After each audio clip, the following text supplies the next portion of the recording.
Vos impressions pour ce soir. Qu'est-ce que vous ressentez? Mademoiselle, vos impressions ce soir.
C'est quel type de message vous attendez ce soir?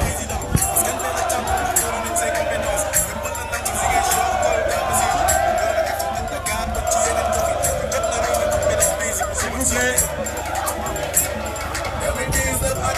Vous attendez du président ce soir? Qu'est-ce que vous attendez comme message?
Vas-y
S'il vous plaît, veuillez le voir derrière le président dina waxtaan ak yéen s'il vous plaît. donc oto bi xajul ci terrain basket bi oto bi xajul ci terrain basket bi oto bi xajul ci terrain basket bi bàyyi leen oto bi arrière président adressé wu ak collègue am ak ay bokkam parce que yéen ñëpp seen grand frère tey moo leen si c'est pas le président c'est pas le président qui est venu c'est notre ancien qui est là. C'est le directeur qui est là. C'est le changement qui est là. Ça, c'est IGB. Et je crois que par rapport à Cheikh Anta, vous avez remporté la gomme. Le premier jour, on était à Cheikh Anta. Mais vraiment, il n'y a pas photo entre les deux universités. Voilà.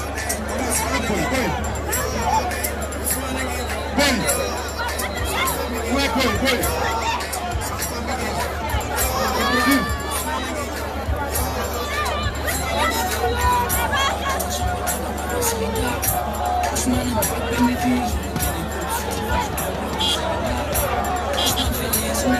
Bonsoir, Gaston Berger. Vous pouvez encore.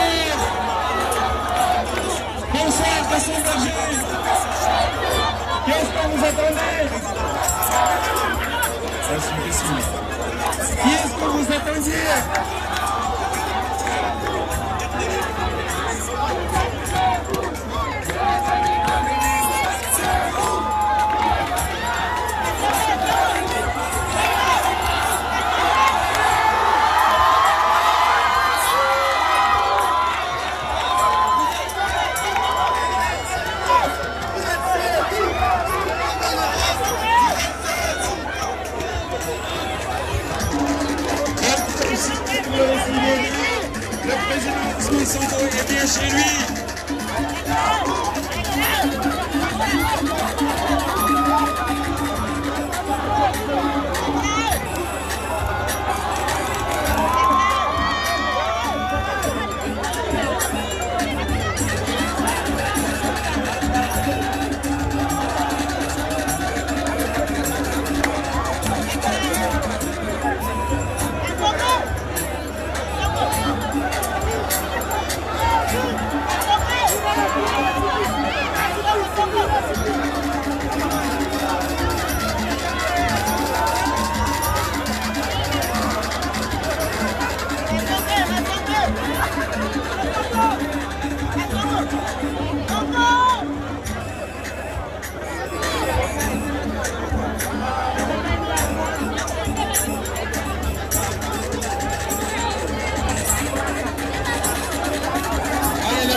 On avance un petit peu.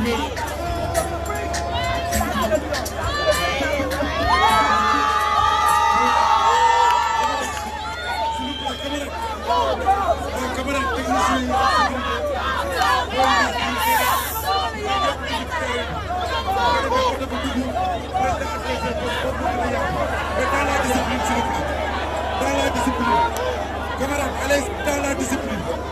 Dugg leen ci biir c'est le président ñoo dugg fekk si leen seen grand frère ñoo adressé wu la parole s'il vous plaît dans la discipline.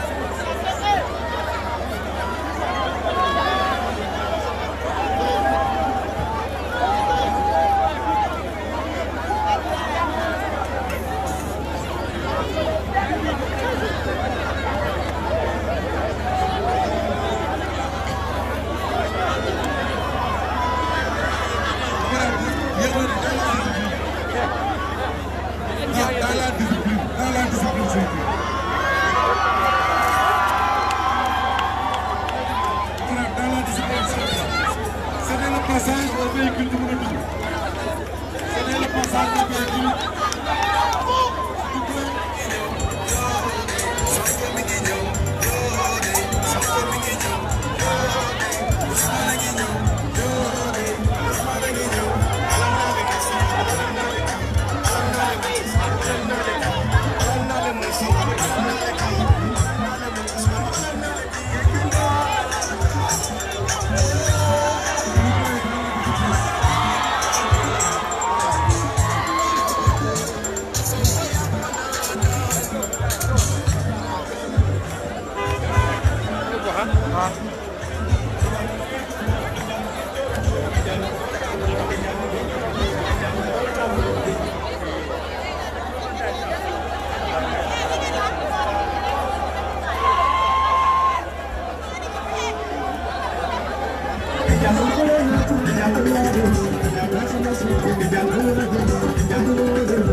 mas dugal mas teer bi yaatu na Issa teer bi yaatu na mën na def foofu demi tour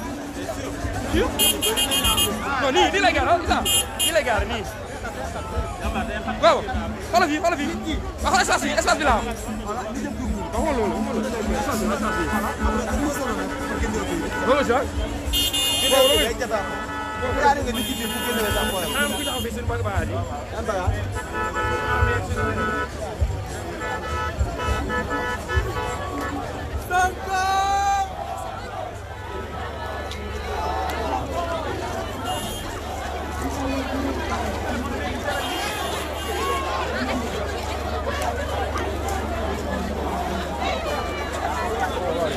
Pardon.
Mais on dirait que vous ne voulez pas qu'il sorte. Vous voulez qu'il sorte. S'il vous plaît, vous reculez pas. Si vous ne reculez pas, il ne sort pas. Dis que non. Reculez les dit que non, reculez. S'il vous plaît, reculez. Reculez, s'il vous plaît. Voilà, ceux qui sont anti-jeunes, mettez-vous devant et essayez de donner la sécurité, s'il vous plaît. Moi, je crois qu'on dit que son berger, c'est l'université de l'excellence. C'est l'université de l'excellence. Mais l'université de l'excellence doit donner l'exemple. Reculez, voilà. C'est l'université des excellents. Votre grand frère est là.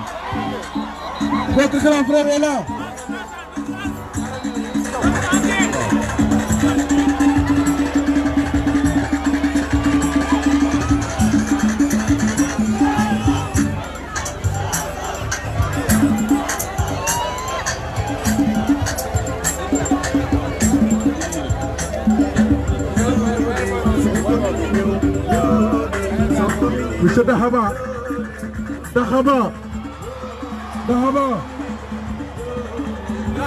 may ko mu ñëw day S'il vous plaît, Dahaba. may ko day filmé Waaw, dal leen ko fii. Pour une minute. ay tur ampli Pour une minute, taxaw rek. bon di sol leen câble yi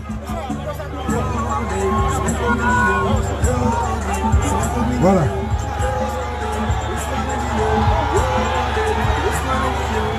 Voilà, votre représentant, il est là. Applaudissez Dahaba. Dahaba, vous avez une minute. Bienvenue au président Ousmane Sonko et à la coalition Sonko Président. Nous sommes beaucoup plus déterminés aujourd'hui pour gagner les élections présidentielles du 24 février. La victoire elle est imminente et irréversible. Et elle sera restante au soir du 24 février. Sonko! Pastef lañu wax! Sonko! daa jëm démb di président vraiment kontaan nañ lool ci la macha allah sa taxawaay bi ñu koy rafetlu bu baax a baax incha allah ñoo ñu fas yéene gunge assemblée incha allah am nañ yaakaar bu rëy ci xeex bi te incha allah rabbi wala bu ñu yàlla yaakaar ci kattan yàlla gisoo ko ne ci kattan yàlla incha allah jërëjëf vraiment kontaan nañ lool ci loolu incha allah jaajëf Pastef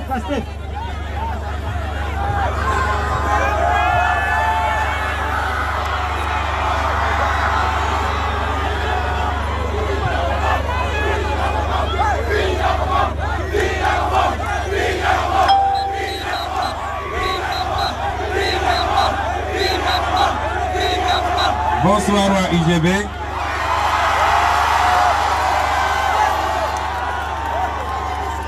Je vais vous demander une chose. Je ne vais pas faire un meeting, je vais faire une conférence. Et donc, je veux que nous considérions qu'on est dans un temple du savoir. On est dans une conférence. Bon, on tient ça ci biir amphithéâtre. Xam ngeen pourquoi? Parce que ni ñuy meeting pile politique fii Sénégal mënoo am benn ambiance bi pour waxtaan ak nit ñi ci xam-xam léeg-léeg mais fii nag fii par essence c'est le lieu de manifestation et d'expression du savoir et de la science. Je veux waxtaan ak yéen nag ci tuuti parce qu'à travers vous je veux parler à la jeunesse sénégalaise. Mais avant tout, vous ne pouvez pas savoir à quel point ça fait plaisir d'être chez soi.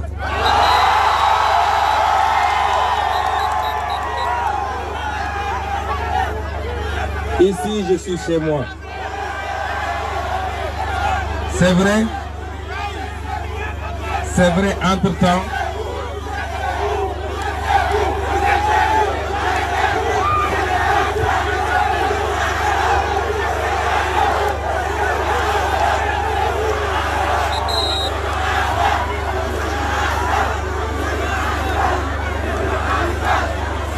je dis que c'est vrai qu'en 20 ans, beaucoup de bâtiments ont poussé.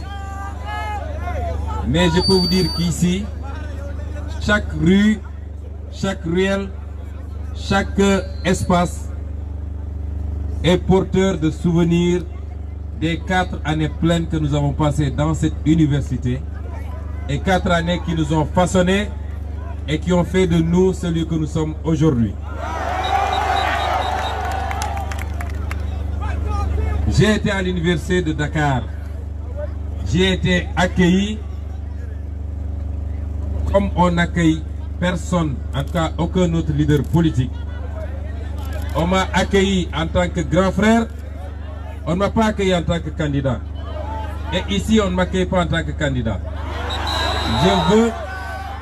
Je veux que vous voyez en moi non pas le candidat, mais le frère. Je ne dis même pas le grand frère.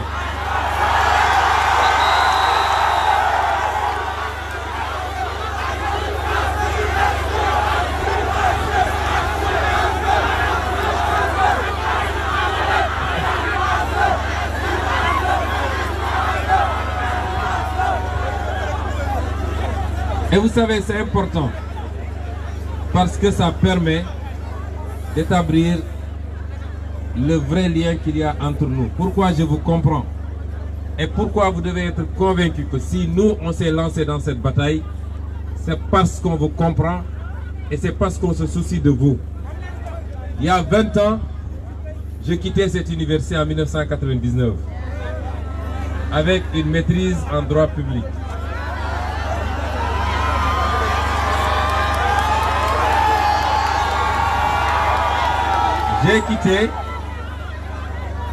J'ai quitté cette université en juillet 1999 et j'ai intégré l'école nationale d'administration en octobre 1999. J'ai vécu 4 années pleines. Ma chambre, elle était là au 7G7A.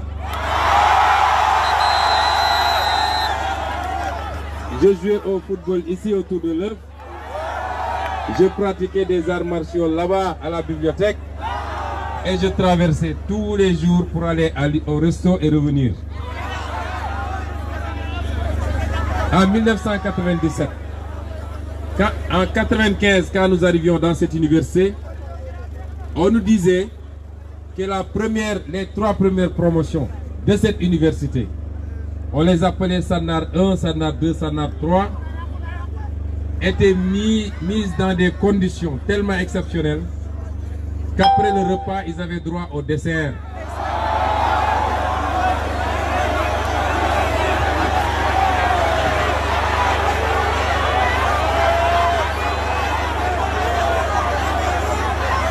Attendez.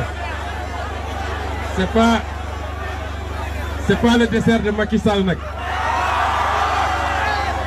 C'est pas le dessert de Macky Sall qui pense qu'avec un dessert, les colons traitaient mieux nos ancêtres que d'autres, nos parents que d'autres colonisés de l'Afrique.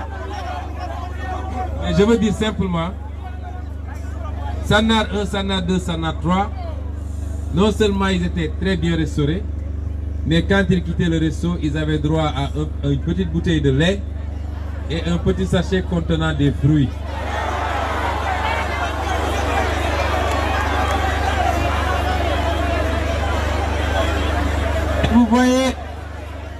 Et vous voyez l'importance de mettre les étudiants dans de bonnes qualités, de mettre les étudiants dans de bonnes conditions de travail et d'études. Parce que ces promotions-là, vous les retrouvez partout dans le monde et au Sénégal. Ils sont parmi les meilleurs cadres du monde et du Sénégal et ils brillent là où ils sont parce qu'ils ont été mis dans de bonnes conditions de travail et d'étudier. Moi, je fais partie de Sanar 5. Quand on arrivait ici, on nous a dit qu'il n'y a plus de dessert. Mais au moins, quand on arrivait, dès que vous faisiez la formalité de l'enregistrement, on vous donnait systématiquement, immédiatement une chambre. Je ne pense pas qu'aujourd'hui, un étudiant puisse arriver et avoir une chambre.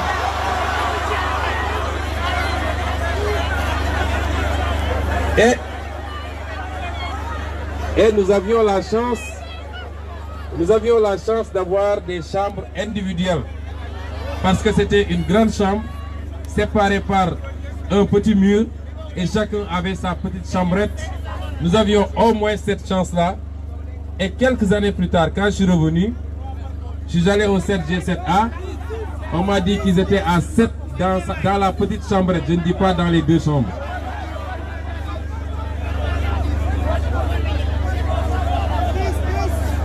Poche. Voilà. En 1997, 2 ans après mon arrivée ici, la situation s'était tellement dégradée qu'il y a eu une grève et c'était la première fois que, ici à Sanar, on a ouvert le feu à balles réelles contre des étudiants et il y a eu des blessures graves dont certains ont été évacués en France. Aujourd'hui, on nous parle de mort d'homme. Un étudiant a été assassiné ici et jusqu'à présent, la lumière n'a pas été faite sur cet assassinat contre un étudiant.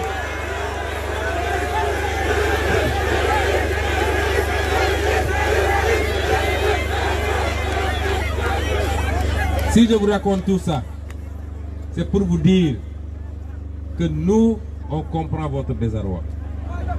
Vous savez, ceux qui sont là depuis 5 ans, qui se sont partagés l'argent du Sénégal, qui n'ont jamais réellement travaillé. Certains ont été directement accueillis à l'université pour être admis à l'ENA sans faire de concours, pour ensuite se retrouver au cabinet de Senghor. Et c'est ces gens-là qui aujourd'hui encore se disputent les pouvoirs et en se prévalant d'une expérience qui ne consiste qu'en la corruption, le népotisme, le détournement d'argent public, le clientélisme et le manque criard de patriotisme. Nous avons vécu ce que vous êtes en train de vivre. Je comprends votre désarroi, je comprends votre frustration. Mais je comprends surtout votre inquiétude. Quel est l'avenir qui est réservé par ce pays à sa jeunesse? Chacun d'entre vous doit toujours se poser, je sais, dans sa tête cette question. Dans quelques mois, dans quelques années, je termine mes études. Qu'est-ce que je vais faire dans ce Sénégal?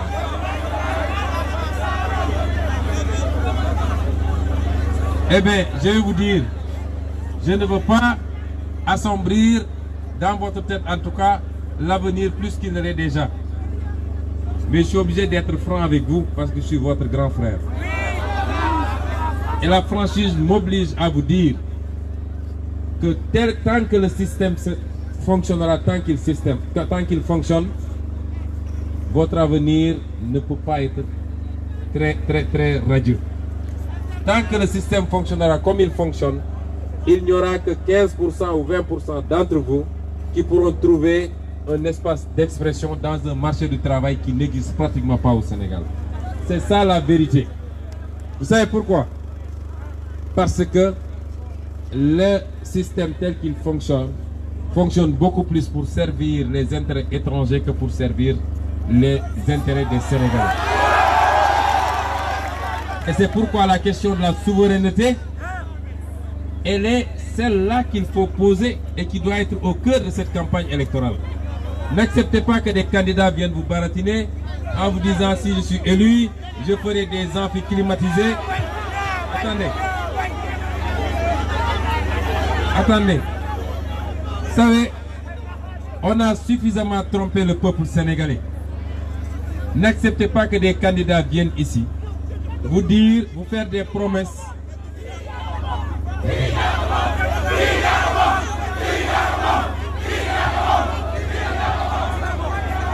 dama ne bu leen nangu ay candidats di ñëw fii di fi def ay promesses naan leen su ngeen ma falee tous les étudiants auront la bourse, où il y aura des amphis climatisés, où je vous garantis tous le travail.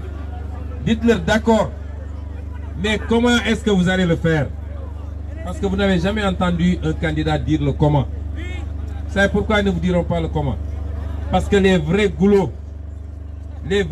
qui freinent le développement du Sénégal, amuñu fitu tudd ko ñoom. Parce que jàpp nañu ku ko tudd tubaab bi dal sa kaw, wala ñu mere la, wala les lobbies nga xam ne façon lobby bu bon bu ne ñoo nga xam ne ñoo ŋànk àdduna, lobby yooyu ils vont les anéantir ou les empêcher d'avancer. Je vais vous dire, un candidat qui ne vous parle pas des vraies questions de souveraineté, un candidat qui n'aura pas le courage et la franchise de vous dire que le franc CFA ne pourra jamais nous développer, ce candidat n'amènera jamais le Sénégal dans le développement. Waxuma candidat bu naan way nous allons examiner le franc CFA. Le candidat qui ne vous dit pas que bu ngeen ko falee, la France doit impérativement sortir de notre système monétaire, ce candidat-là vous raconte des histoires. Le candidat qui ne vous dira pas que Macky Sall mi nga xam ne jaay na suñu ressources naturelles yépp, le candidat qui ne vous dira pas que s'il est élu, il va renégocier ces contrats léonins signés contre d'ailleurs Macky Sall dafa yab Sénégal. Franchement, Macky Sall, il n'a pas de respect pour le Sénégal. Je vais vous dire pourquoi.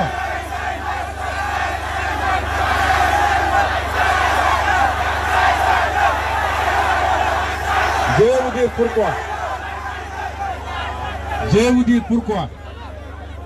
Question yi may évoqué yëpp nag, vous les étudiants, mais tous les Sénégalais, gis nga tappalekat yi suñu bëggee tappale, suñu waree wax une question importante dañ naan c'est une question technique.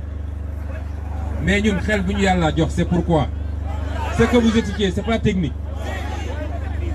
Su ngeen déggee ñu ne leen c'est une question technique rek, mooy ñoo ngi tappale wala ñoo ngi jaay réew mi. Pourquoi je dis que Macky Sall dafa yab Sénégalais?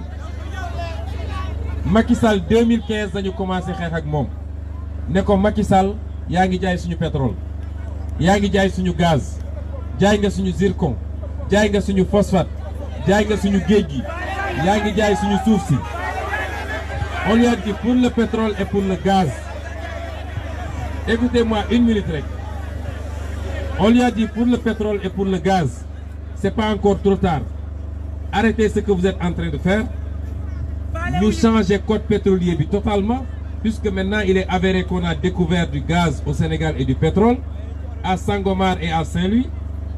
Bu ñu defaraatee suñu code ba mu nekk à notre avantage, ñu doog a nag commencer signer de nouveaux contrats sur la base d'un appel d'offres international.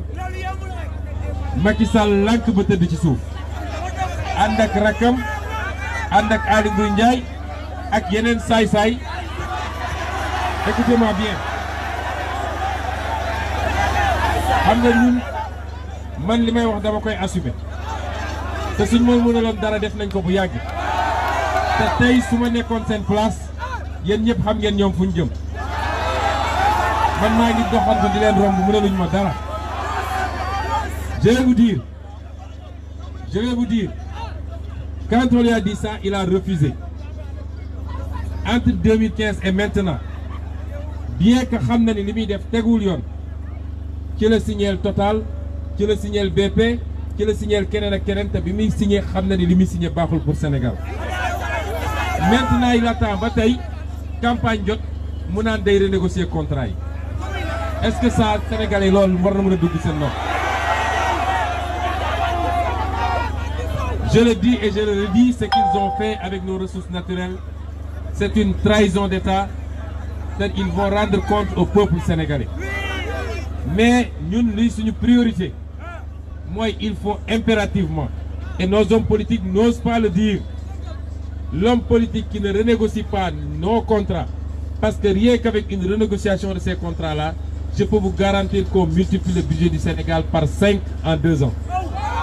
Et c'est en ce moment qu'on aura les moyens qu'il faut pour investir ce qu'on veut dans l'éducation, dans l'enseignement supérieur, dans la santé, dans les infrastructures, dans l'agriculture, dans la pêche, dans l'élevage, dans tous les secteurs.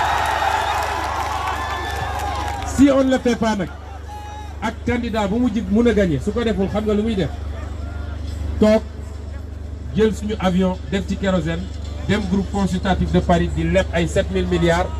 Bon, nous et nos enfants, on va payer ces dettes-là. Alors que nous avons des ressources souveraines qui auraient pu servir à financer notre développement.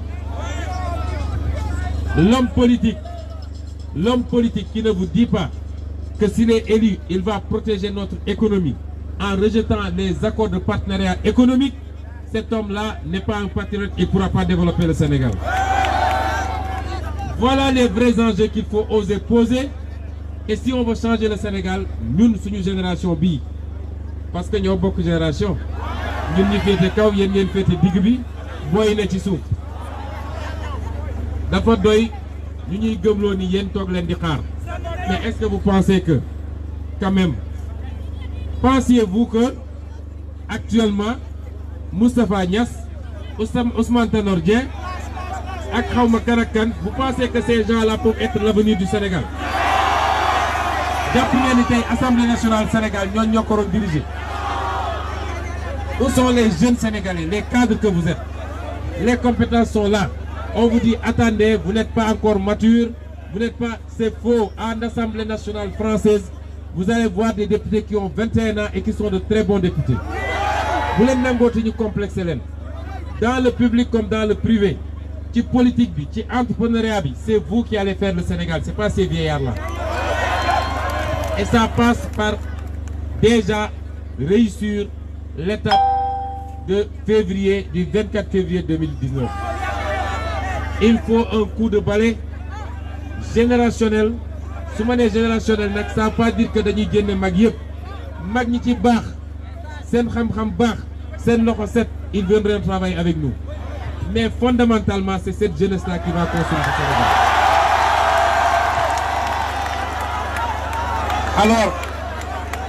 Alors, pourquoi je vous dis que, pourquoi sur les systèmes ni le voyez, je n'ai pas d'espoir par rapport à l'avenir de cette jeunesse. Moi, am réew bo xamné li ci wa bitim réew am mo ëpp li ci réew mi wa réew mi am réew mo mënul constituer une alternative crédible pour ses fils et ses filles. Nous avons ici toutes les richesses pour développer le Sénégal. Nous sommes l'un des pays les plus riches du monde et on est classé parmi les 25 des pays du pauvres du monde. Le pacte que nous voulons,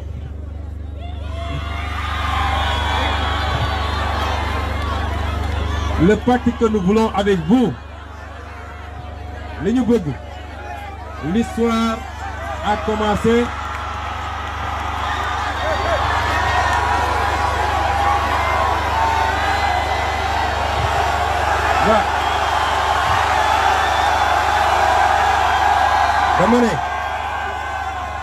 Vous savez, je peux entrer quand je veux, comme je veux, et même sans sécurité, dans toutes les universités, et dans tous les lycées du Sénégal. am na koo xam ne su fa waroon dugg 48 heures 48 heures à l'avance waxuma la armée kese mais même les réservistes sax dañ leen di génn ji. Quand quelqu'un a peur de sa jeunesse, c'est parce qu'il a lamentablement échoué.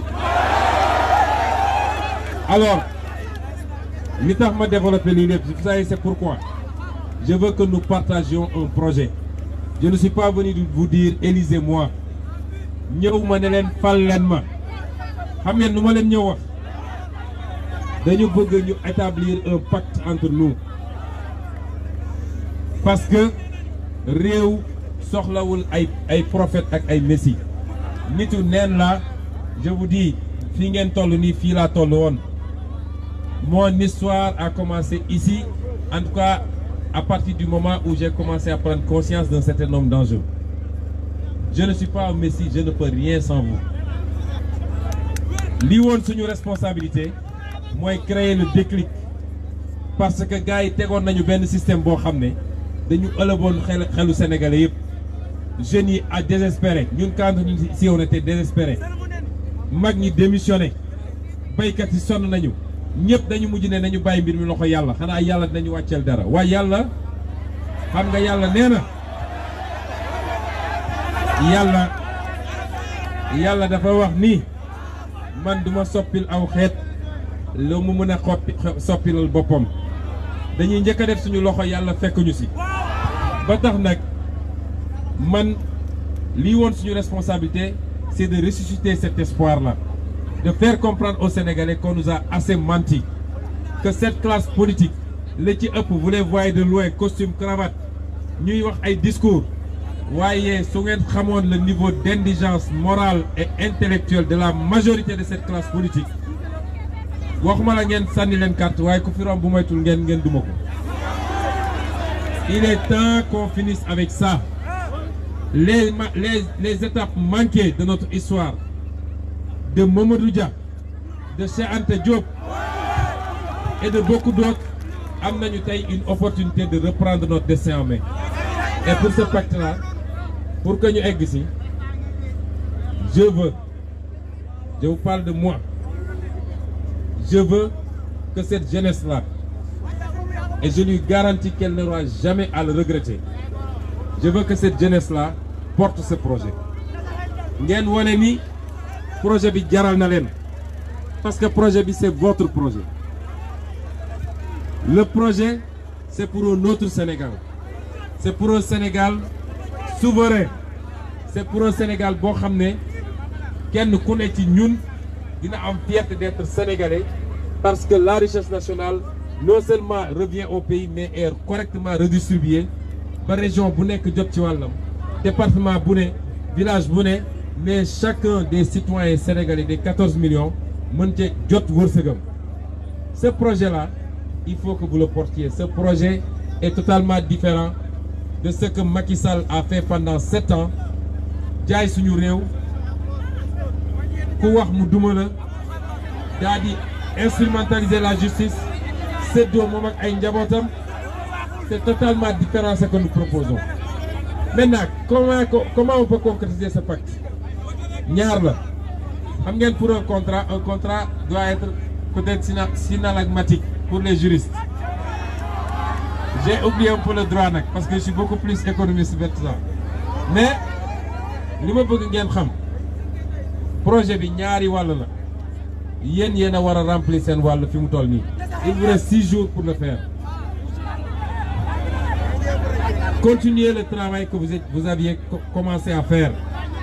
dugg leen ci kër yi woo leen parents yi bu leen ne rek man damay voté ji de yéen xam ngeen ni ñu ci bëri ci yéen am nañu possibilité influencer les parents. Parlez aux parents. Il faut convaincre les parents. Ensuite, il faut aller massivement voter. ne leen ko jaral amul dañ ma andilul bus. Attendez. Écoutez ma wax leen amul nañ ma andil bus parce que j'habite à Kédougou ku dëkk Kédougou sax na la ko jaral jëlal sa daggitu bourse nga dem Kédougou nga voté Parce que, vous savez, la carte d'électeur de cette année, ça vaut beaucoup plus que tout l'or de Sabodala. Parce que ce qui va se passer le 24 va déterminer les 50 prochaines années du Sénégal. Dans un sens comme dans l'autre. Day baax mbaa mu bon. Kon loolu, il faut en prendre conscience. Ñun daf ñoo jaral sacrifice. Man jaral na ma sama bakkan. Ñàkk naa ci sama liggéey mais je rends grâce à Dieu. maa ngi ciy dégg chaque jour ñu ngi may saaga ñu ngi may xas ñu ngi wax ne mais jaral na ma ko. Mais ce qu'on attend en retour mooy ngeen woon nañu yéen it vous avez bien compris le message et que vous sortiez pour aller voter massivement. Voter et faire voter. Mais si ngeen voter ba pare sécuriser le vote parce que les gens que nous avons en face ku tàmm sàcc ay milliards xam nga ni sàcc élection jaaxalu ko. Restez dans les bureaux de vote, supervisez et refusez systématiquement ku ñëw naan day def foofu yi ñu tàmmoon gis ci élection yi. Si vous faites ça, toog ba ñu dépouiller ba pare ba compter les bulletins ba signer les PV yéen wàccoo ngeen ak ñun. Vous avez fait ce que vous deviez faire. Et si vous le faites, soyez assurés que on peut même en finir avec Macky Sall dès le premier tour. Maintenant nag, quand vous aurez fait ça, yéen seen part ci contrat bi def ngeen ko. La ca des nag, c'est que ñun suñu part ci contrat bi ñu remplir ko ba mu mat, mais sous votre surveillance. Parce que dans ce pays, il est temps que les gens arrêtent de donner un blanc-seing à un président. Fal ko ba pare dem toog ñu naan nañu xaar prochain mandat. Il faut une surveillance citoyenne permanente. Gis ngeen li ñuy wax gilet jaune en France. Pour un rien, les gens sortent et manifestent et refusent. Donc su ngeen ñu tànnoon tey ne wóolu ngeen ñu, on ne vous demande pas de dire bon fal nañu grand bi rek c'est fini. Non, il faut surveiller ce qu'on fait. Bu dee jaarul yoon, soyez les premiers à dénoncer, à manifester, à dire non, on n'est pas d'accord. C'est comme ça qu'on va s'aider mutuellement à faire de ce pays un grand pays. La ca des nag, on a un programme ambitieux pour la jeunesse du Sénégal. On a un programme ambitieux pour cette jeunesse. Néew ñu ñëpp mën nañu am liggéey de parce que amul fenn du Amérique du Italie du France du feneen. Mais ñun li ñu bëgg a def, prenez le soin de télécharger notre programme et lisez-le. Bu ñu yàlla mayee ñu appliquer ce programme-là, je peux vous assurer que vous tous, vous serez fiers d'être Sénégalais. C'est ça l'enjeu de 2019. Nous allons tous travailler à y arriver. On va se battre parce que jar nañ ko. La ca des nag, je suis très content de vous. Dinaa jaar seet sama ziar sama néeg def un petit pèlerinage. Jàpp naa ni waa UGB fii yàlla daf ñu fay defal barke. Donc gëm naa ni si l'UGB est avec le candidat Ousmane Sonko, gëm naa ni tout le Sénégal sera avec le candidat Ousmane Sonko. Donc victoire au premier tour le 24 février 2019, je vous remercie.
waaw ça va. ça va. ça va alhamdulilah. yaa ngi en live. waaw ñu ngi en live ci page Ousmane Sonko officiel. page Ousmane Sonko officiel. gis naa la ngay yëngu rek. waaw ñu ngi yëngu rek lan sa message ndax waa ji daf ñu koo jaral. président Ousmane Sonko daf ñu koo jaral ndax dafa woon Sénégalais yi dëgg il est le seul en sortie de l'Assemblée di wax Sénégalais yi xam si réew mi le problème du gaz le problème du pétrole kon ñu ngi woo Sénégalais yëpp ñu manko voter Ousmane Sonko le 24 février 2019 def ko xoolaat def ko seetlu na Macky Sall boobu mën naa waatali Sénégalais ni Thierno Gagnant sax du ñu bokk Macky Sall Thierno Gagnant bi la ñu bokk le 24 février président Ousmane Sonko sa kaw c'est la libération totale sa kaw sa kanam Sénégal moom boppam Afrique moom boppam waaw. Merci.